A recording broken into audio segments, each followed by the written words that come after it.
ഇത് മാസ് മോട്ടോഴ്സിൽ നിന്നാണ്. നമ്മുടെ ഹീറോ പ്ലഷർ വണ്ടിയുടെ എഞ്ചിൻ്റെ സൈഡിൽ നിന്ന് ഒരു ഓയിൽ ലീക്കിൻ്റെ കേസ് പറഞ്ഞിട്ടുണ്ടായിരുന്നു. അപ്പോൾ നമ്മളത് ഹെഡിൻ്റെ ഭാഗത്ത് നമ്മൾ നോക്കുമ്പോൾ ഈ ഭാഗത്ത് എഞ്ചിൻ്റെ ഉള്ളിൽ നിന്നാണ് ലീക്ക് വന്നത്. അപ്പോൾ ഹെഡ് കവറിൻ്റെ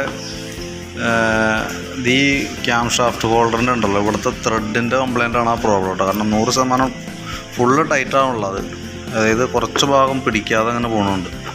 അപ്പോൾ അത് നമുക്കിത് ശരിക്കും ഇടയ്ക്ക് ഹെഡ് കവർ ഗ്യാസ്കറ്റ് ലീക്ക് വരുമ്പോൾ അഴിച്ച് ചെയ്യേണ്ടി വന്ന ഐറ്റമാണ്.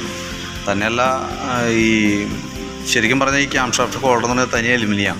അപ്പോൾ അതും അതുകൊണ്ട് വന്നേക്കണതാണ് പ്രശ്നം. അപ്പോൾ നമുക്കതൊന്ന് കൊണ്ടുപോയിട്ട് ത്രെഡ് ചെയ്ത് കയറണം. അതായത് ഇതിൻ്റെയാണ് ത്രെഡ് പോയേക്കാം. അപ്പോൾ അതൊന്ന് ത്രെഡ് ചെയ്ത് എടുത്താലാണ് നമുക്കത് റീസെറ്റ് ആക്കാൻ പറ്റുള്ളൂ. ഇതിൻ്റെയും അത്ര ഈ സൈഡ് വന്നത് മാത്രം പെർഫെക്റ്റ് ഒന്നുമല്ല. അത് ചെയ്യുമ്പോൾ രണ്ടിൻ്റെയും കൂടിയിട്ടാണ് ത്രെഡ് ചെയ്തിട്ട് ആ ഗ്യാസ്കറ്റും ഓയിൽസിലും മാറ്റി ഒന്ന് റീസെറ്റ് ചെയ്യാം കേട്ടോ. അപ്പോൾ അതെന്തെങ്കിലും കൊടുത്ത് ചെയ്ത് വരുമ്പോൾ താമസം വരും, കാരണം ലേറ്റിൽ പോയി വരണം. അപ്പോൾ അതിൻ്റെ ഒരു ഡിലേ ഉണ്ടാവും. എന്തായാലും നോക്കിയിട്ട് പറ്റുന്നുണ്ടെങ്കിൽ നാളത്തേക്ക് ക്ലിയർ ചെയ്യാം, അതല്ലെങ്കിൽ ബുധനാഴ്ച കേട്ടോ. കാരണം എന്ന് വെച്ചാൽ അത് നമുക്ക് ചെയ്യാൻ പറ്റുന്ന പണിയല്ല, പുറമേ നിന്ന് ചെയ്ത് വരേണ്ട കേസാണ് കേട്ടോ. അപ്പോൾ ചെയ്യാൻ പറ്റുന്നുണ്ടെങ്കിൽ നാളത്തെ ഞാൻ ക്ലോസ് ചെയ്ത് തരാം, ക്ലിയർ ചെയ്തിട്ട് ക്ലോസ് ചെയ്ത് തരാം.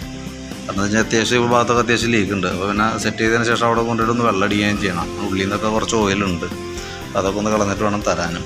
ഓക്കെ, അപ്പോൾ എന്തായാലും ഞാൻ നോക്കിയിട്ട് വിളിക്കാം കേട്ടോ. വിളിച്ചിട്ട് വന്നാൽ മതി. ഞാൻ എന്തെങ്കിലും വർക്ക് കംപ്ലീറ്റ് ആയി പറയാം.